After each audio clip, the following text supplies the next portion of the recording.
So, mga boss, so for today's video nga ay mag-unbox tayo ng helmet na pinadala sa atin is Set Caloocan branch. So, check natin yung laman nito.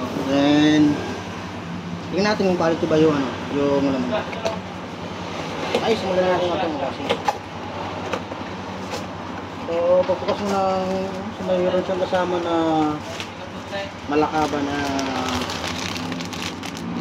pang sa ulo.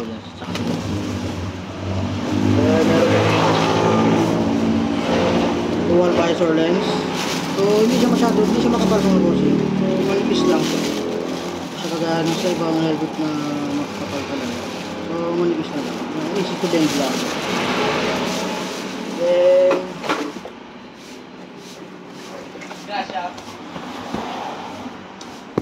meron siya kasama dito mga bossing na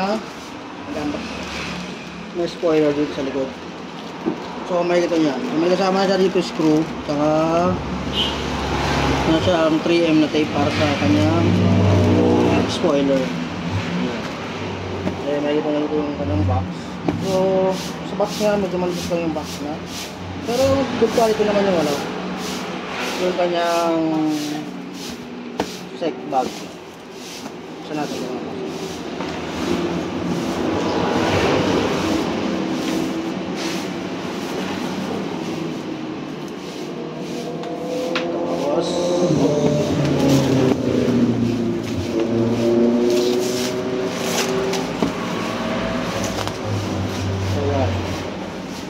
So meron siyang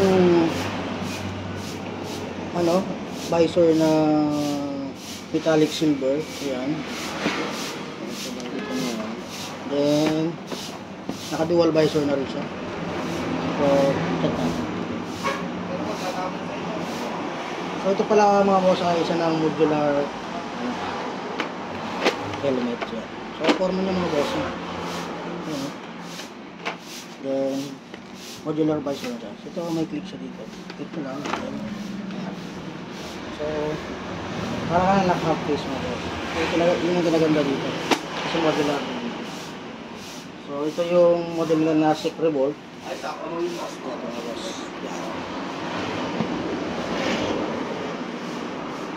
Dahil meron dito yung air exhaust mga boss. Pass. Dito sa mga. Kaya meron siyang set logo sa nito. Isa harapan, dead zero. So ICC na rin siya mga boss. Dito na mga lang.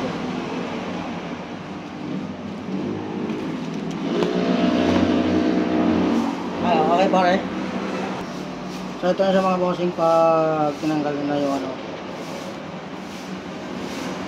film. Maganda nga ako sa paranas, diba? Ayan naman yun, siya mga boss. Mga sa link nito, bibigay ko na lang sa inyo mga boss. Peace!